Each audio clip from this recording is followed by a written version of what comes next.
Joining me is Jim Bognet. Jim is a candidate for Congress, 8th Congressional District, running against Matt Cartwright. Good morning, Jim. How you doing?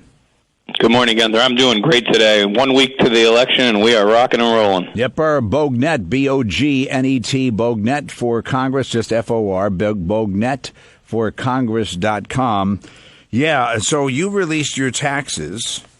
As it's so funny, the Democrats always calling for everybody to see everybody's taxes. Did you ever smoke Matt Cartwright out and get him to release all his taxes so you could see the conflicts of interest he's got?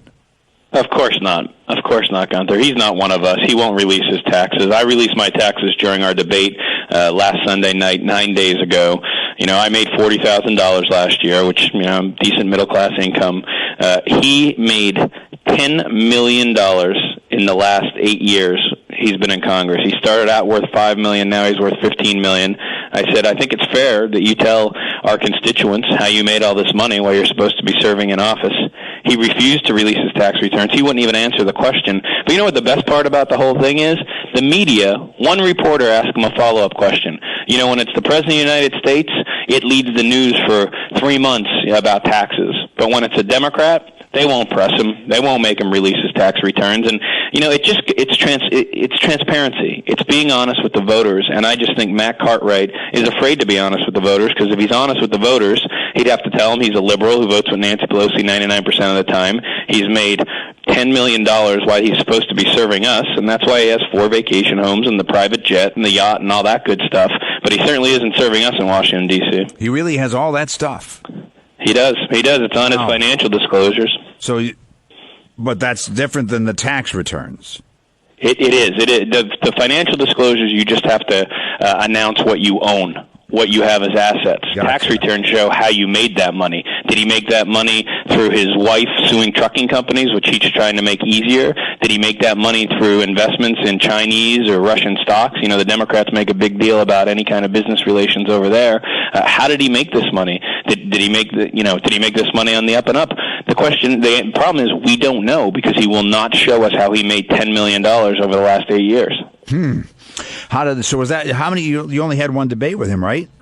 Yep, we wanted to do 5, but he's not a very good debater. He didn't have much to say. He didn't have many answers for why he hasn't done anything in 8 years, so he refuses to do any more. How do you think he did? I think he did horrible. I think I did pretty. Yeah. I think I did pretty well. I tried to tell people why I'm running for office, who I am, where I came from. I promised people that I'll never forget who I represent and where I came from, and how hard I had to work to get where I am. And, when you're born on third base, Gunther, it's very different. He was born to a wealthy family, married into another wealthy family. I just don't think he understands the needs of working-class Pennsylvanians. Yeah, any word on what the polling looks like for you? We're within the margin of error. We're both in the high 40s. So this is going to be a really, really close race. The president's doing well in this district. He won it by 10 last time. I think he's going to win it by 10 again. And if he wins it by 10, I'm going to be in Congress. But right now we show it as basically tied, and we need to surge ahead in the last week. He's outspent me more than 3-1. Pelosi came in with $1 million to help him out. He's been teetering and tottering so much that she had to send $1 million up to attack me to try to help him. But it's really hard to. My grandfather had a great phrase: "You can't shine," and you can imagine what the rest of it is. Yeah. And Pelosi's been trying to shine it up, but it hasn't been working. So give me your district again. Includes what? Where I know that's part of my listening area, but go ahead, tell me. It's all of Pike County, all of Wayne County, all of Lackawanna County, where Scranton is, most of Luzerne County, and most of Monroe County. Right. So those are the counties, folks, and I have a lot of listeners in, I have Glenn. Glenn, good morning. Glenn up in Wayne County, got lots of folks in Monroe County, so that's part of the district that listens to this station. So, folks, you have a chance to vote for Jim Bognet, B-O-G-N-E-T, and you can help him out at Bognet, B-O-G-N-E-T-F-O-R, Jim Bognet, or actually just Bognet for Congress.com. I have to tell you, I get the drift, because you don't get any answers. If it were President Trump, they'd be hounding him about his tax returns, but not Matt Cartwright. It is the double standard. Now, what do you say, though, to people who say, well, Trump won't release him, why should Matt Cartwright? What's your answer? Well, I think that President Trump has had the most investigations into him of any politician that I've seen in my 45 years on the earth. The New York Times has released, somebody leaked his tax returns. They released it and published front-page news stories about it. I think we have a pretty good idea about how President Trump made his money. He was a TV star, and he invested in real estate and seemed to be a pretty good investor. So I think we have a pretty good idea where Donald Trump's money came from. They've been hounding him about it for 4 years, and Mueller investigated him. The Mueller investigation had his tax returns. They didn't see anything wrong with what he did. So I think that's pretty much been litigated over 4 years. This happened 9 days ago when I challenged Cartwright, and he's gotten one question, and he said, no, we refuse to release him. There's been no follow-up. The Times leader, the Citizen's Voice, the Standard Speaker, the Scranton Times, make the guy have a press conference, and all he has to explain is, how did you make $10 million in 8 years when you were supposed to be working for us? You've done nothing for us. You've passed no laws, but somehow you made $10 million for yourself. Except you say he has tried to advance legislation that would benefit his wife, who sues trucking companies, correct? Oh, yeah. So she's the biggest plaintiff's attorney in the country, or in the state, excuse me. And what they do is they go after trucking companies. Anytime there's an accident, they try to get millions off them. And he put forward a law that would take the minimum insurance coverage you need from $750,000 to $4 million. So he literally proposed a law that would put money in his wife's pocket, which he would then get to spend. It's incredible. What's also interesting, by the way, that's a whole other topic, by the way, folks, but when you have a bigger policy, they sue you for more. So somebody says, I have a $4 million umbrella policy. Why would you do that? Why don't you reduce it? Because the less money you have, the less likely they are to sue you. It's whoever's got the deep pockets. So no wonder he wants to force them to have more money, because then you can sue them. And there's a better likelihood, too, that the insurance company would settle. But that's a conflict of interest. Jim, what do you do? What do you do for a living? I don't know if I ever asked. I'm a consultant. I help companies that are getting sued by firms like Matt Cartwright's explain what they're trying to do. I help them with their reputation management consultant, and my family's in the construction business. I grew up digging ditches and pouring concrete, so that's my background. I've had calluses on my hand. I know how to work hard. My grandfather was a coal miner. But Gunther, can I say one quick thing about the big events from last night? Amy Coney Barrett getting confirmed. Yes. That is done, and it is great that she's on the court. I'm very happy about it, but I feel like the battle for the soul of the American public has just begun. I don't know if you've been following this. These Democrats saying that they want to pack the court and add justices, that they want to add Puerto Rico and D.C. and Guam as states to try to tilt the Senate their way. I'm just really worried that people don't understand how radical these people are and how committed they are to trying to change the fabric of our country. And I'm really worried that Joe Biden's just going to be a placeholder for Kamala Harris and AOC and Bernie Sanders and these people who want to fundamentally transform PA. And I worry that they're going to try to get rid of the oil and gas industry. I mean, you had Biden say he wants to transition away from oil and gas, and my opponent, Matt Cartwright, said the same thing in our debate, that oil and gas are just going to go away in 10 or 20 years. If you believe that, I have a bridge to sell you. We can be a leader in oil and natural gas, and Cartwright and Biden and AOC want to get rid of it completely, which is going to hurt us, cost a lot of our neighbors' jobs. Yes, it's going to hurt a lot of states where there's fracking. It's going to hurt a lot of jobs where fracking and coal, but it's going to hurt us militarily. It's going to hurt us on our budget. We're going to have to buy oil and energy from our enemies, which will fill their coffers to arm themselves even more. Why would we do that? There's way more in the balance here. Then you're going to hurt the poor who can least afford to transition to some other form of energy. This is such a complex issue, and it's a huge domino effect that impacts more than just Pennsylvania. It's going to affect every working class family's heating bill, price of gas, all of that stuff. So Joe Biden said, now you want to talk about not answering questions. Joe Biden on the debate didn't say he wants to transition. He said he wanted to end it. And then yesterday he comes out of his hole, looks around to see if he sees his shadow. And he says, the first thing he says, I want to say one thing. First off, I'm not for ending fracking. I'm not for getting rid of oil. I want to just get rid of the subsidies.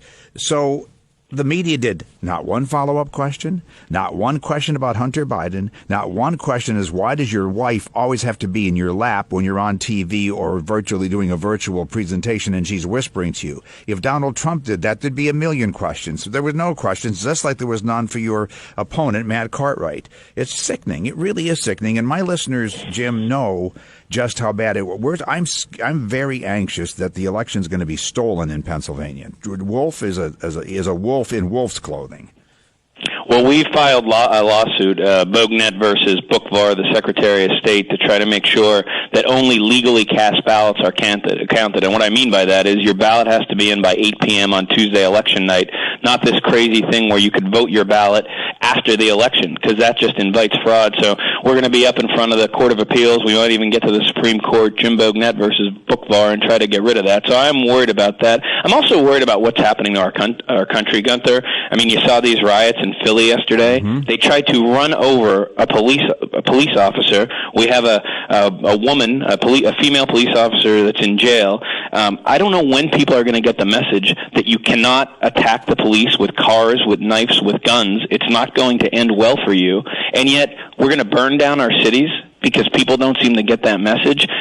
When I grew up, you listened to the police, you followed the police, and if they did something wrong, there were ways to address that. They were brought in front of the law themselves. But I'm just sick to my stomach when I see again last night in Philadelphia riots, and I've been saying all summer, if we let these riots continue, if we have people like Cartwright and Biden who won't stand up and say Antifa's wrong and Antifa's a problem and stop rioting, they're going to come to our backyard, and now they're 2 hours away from me in Philly, probably only an hour away from you in Allentown. When are we going to respect the police? The Pennsylvania State Troopers have endorsed me. All of our local FOP lodges have endorsed me because my opponent, Matt Cartwright, wants to defund the Wilkes-Barre Police Department, and I think that's disgusting. Yeah, it is. The guy comes at them with a knife twice. They shoot. They drive him to one of the two police officers drives him to the hospital. But we have here. What we have right now with them rioting in Philadelphia and what they've done all summer in Portland and elsewhere is a microcosm of what they're promising they're going to do if they don't win the election. This is crazy. We cannot have vigilante justice and vigilante elections where if we don't get our way, they threaten. You better charge him. You better, you better arrest him. You better charge him, and you better convict him. Those are their demands. You better do all of that or we're going to burn this mother down. And that's crazy. That is absolute insanity, folks. We're going to see our laws slip through our very hands if we don't stand up and grow a spine. And do you think that's going to happen with Matt Cartwright or with Kamala Harris or with Joe Biden? So, yeah, I'm glad to hear you got those endorsements. It is scary times, Jim. It really is.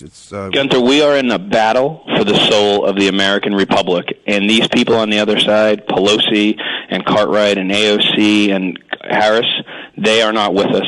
No. They are not with the American people. They're not with the Constitution. They believe that we're bad people, that we're at fault, that the whole system is fundamentally unfair. And if we don't stand up and vote in a week to protect ourselves, they are going to run us over, and our Pennsylvania way of life is going to be out the window. Yep, and it's also scary reading the analytics and different articles on Congress. I don't know that they're counting you to win your race, and they're thinking that they, quite contrary to what President Trump is saying, that the Republicans may gain some seats in the House.